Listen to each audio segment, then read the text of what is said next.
All right, welcome back to Two Stupid Guys Trade Stocks. I'm Vinny. I'm Dylan. And Dylan's going to give us an update on one of his largest holdings, one of his, Largest. the largest. Oh, wow. Okay.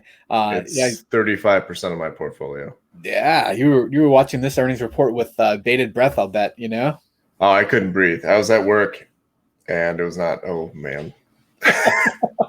So much fun and excitement, it's that's a little bull when you put 35% of your portfolio into one stock, Yeah. But, And just so you know, this isn't only earnings. I'm looking at other stuff as to why this is going to make me a millionaire. So not just move. earnings. Yeah, that's a bold move. All right, my friend, jump into it there. All right. So FuboTV, Rocket, Moon, me being excited, Vinny skeptical as always, right? Yeah, I'm scared for Dylan's future. Oh, it's fine. Maybe. I don't know. I'm also margined. We haven't talked about that. Oh, God.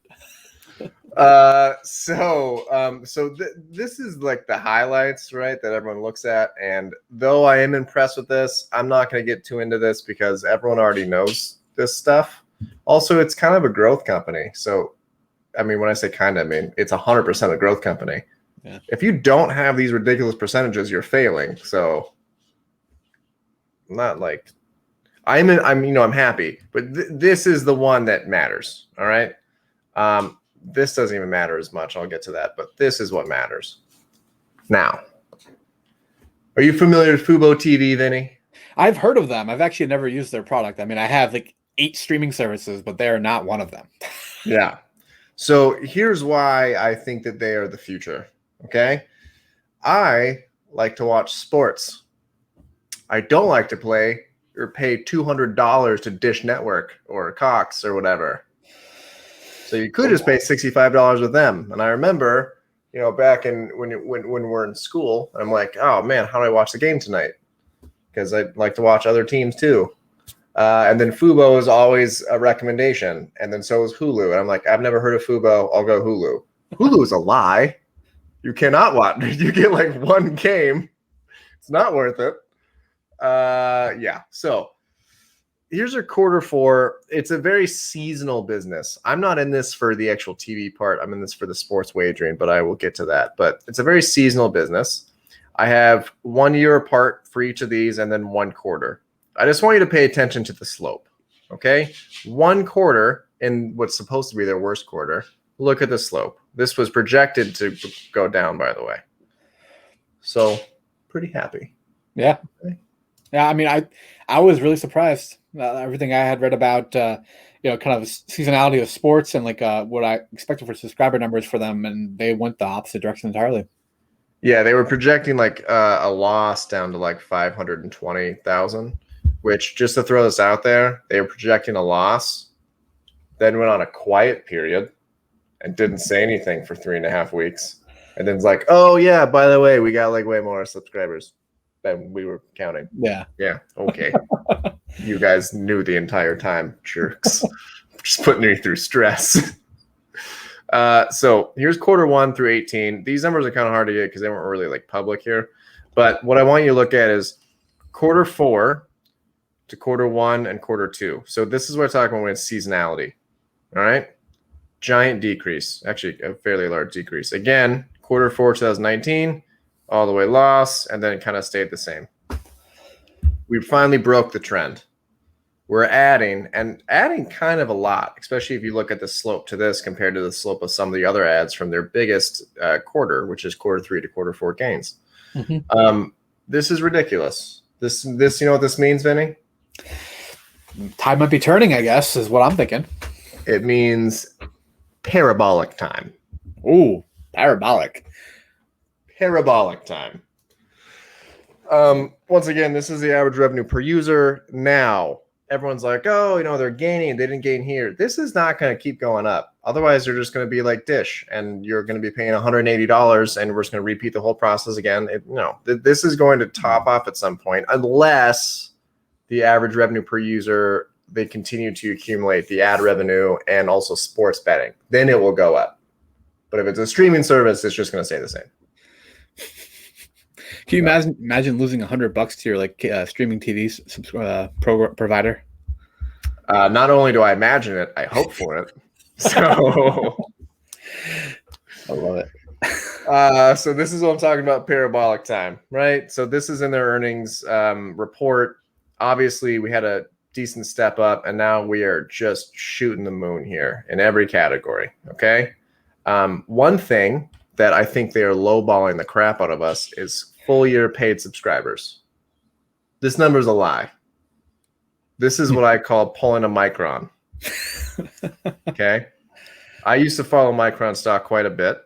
And what they would do is they would blow out their previous estimates and then just lowball the crap out of everything. And then they wouldn't jump in stock price because they're like, oh, well, their guidance isn't what we were hoping. And then it just repeats every quarter. You're telling me they're projecting 600 to 605. They're projecting 10,000 more subs from quarter one to quarter two. Lie. This will be 650. This is not true. They have another catalyst coming. The giant soccer thing. I don't know soccer. Sorry. The World Cup pre-games, right, or something like that. Qualifying. Qualifiers. Yeah. That's what it is. And I'm sure, everyone got into this, obviously. Oh, all that. Sorry, my dog has an ACL tear, and she's just scratching the crap out of the floor right now. All right, Nova, you got to calm down. Okay. She just had surgery. She's a little bit delirious. Oh, boy. So, yeah, 100%, obviously that's very good. That's a growth company. It's supposed to be good. If you want to pause and read this, you can. This is taken directly from their report. But basically, they have a bunch of cash because they can convert a bunch of senior notes, and then they paid a bunch of loans off. Okay. Mm-hmm. Their operating cash flow was negative, but less negative than it usually was when pulling in double the revenue. Also good, kind of expected growth company. Trending in the right direction towards like eventual profitability. Exactly. And then they had a bunch of one-time payments. They closed the Vigatory sports book. That was like $37 million.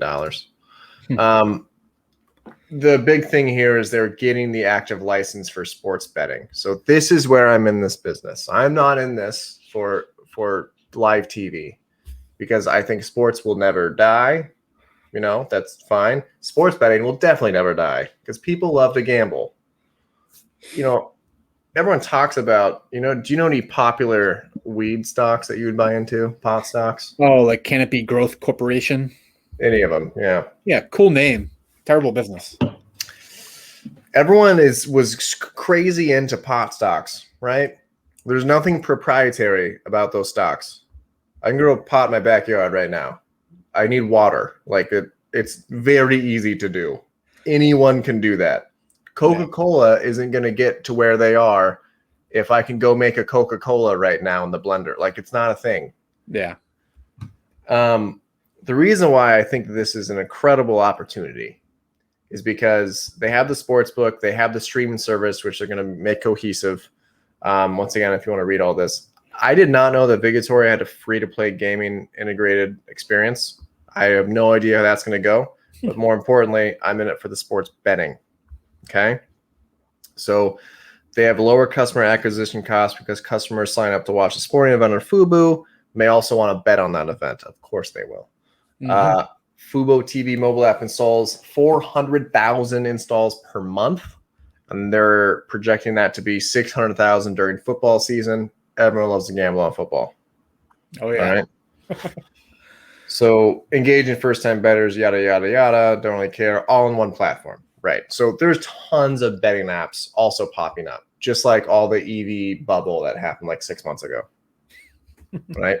There's actually, this is totally off topic. There's one of those Spock EV startups that has like a $1 billion valuation, and they reported they had 1 million in sales. Love it. I don't remember. I think it was like RMO. I can't remember what it was, but it's not good. Yeah. I sold 19 vehicles last quarter. Yeah, pretty much. What matters is they have the vehicle. You could be watching the game and, Cordy Parker is about to kick a field goal. It's like, what are the odds of this doinks, right? Because he did that so many times. I don't know what the bets are going to be. They then bought the exclusive streaming rights to what you said, the South American Qatar World Cup that starts June 3rd. As a person who knows nothing about soccer, I know that this is Neymar and that this is Messi. And I can name 3 players. So I'm feeling like this is like a decent qualifier to have. Yeah. Yeah, I mean, and like, you know, kind of like you were talking about that subscriber bump potentially in this coming quarter, Q2 2021. You know, this lines up well time wise with being a June 3rd start. Like people will be subscribing in anticipation of this starting there. If only they had the betting aspect like ready. The betting aspect is until quarter 4. I have no idea how the interactive game thing is going to go. So my current position is 800 shares and cost average at 32.36. I've been averaging down a little bit, but I've just been kind of on hold time. I do think that this is going to go to the moon. I think this is going to be huge. There's just no other company. And for those people that are saying, what about DKNG and Sling? Because they have a partnership. Sling is owned by Dish. And they lose subscribers constantly. In fact, they've been losing subscribers. Hulu, I think, lost 100,000 subscribers from quarter 4 to quarter 1. Not Fubo, sorry, Hulu. Fubo gained. If you go to sign up for Sling, they still are doing the same Dish crap. It's like you have an orange package, you have a blue package. You can have half the channels you want in this package. Like, come on, man. Learn from your mistakes. Now, you want to talk about these, Vinny? Yeah, so you're definitely seeing a sector rotation because, you know, when you're talking about growth stocks like FuboTV is that you're paying today for potential at large future earnings, right? And those large future earnings become worth less if there's a lot of inflation that takes place between now and then, right?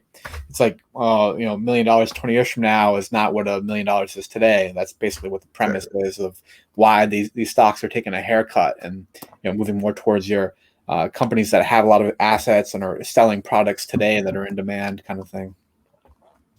Right, and then, you know, we have the inflation. We just did a video on inflation. We'll link it right here. Yeah. And then the major catalyst, not the soccer, that's happening very soon, but the actual betting, I don't think it's going to be ready till rolling out till quarter 4. So I don't see this as a streaming company at all. They are a streaming company. I see that as a vehicle to much bigger and brighter things. I see all these other sports betting apps that are coming up just being like the EV bubble, who are just like, okay, I'll start an app right now and we can bet on it. Yeah. No. So they have 3 states currently secured. Is that correct? I believe they have more than that. They just secured 3 more. Oh, okay. I was just curious as to what portion of states are kind of already secured and will be coming online with them in the fourth quarter of 2021. Yeah, that's a good question. I hope if someone knows that, please link that in or comment. Say, Dylan, you should have known this. I'm fine with that.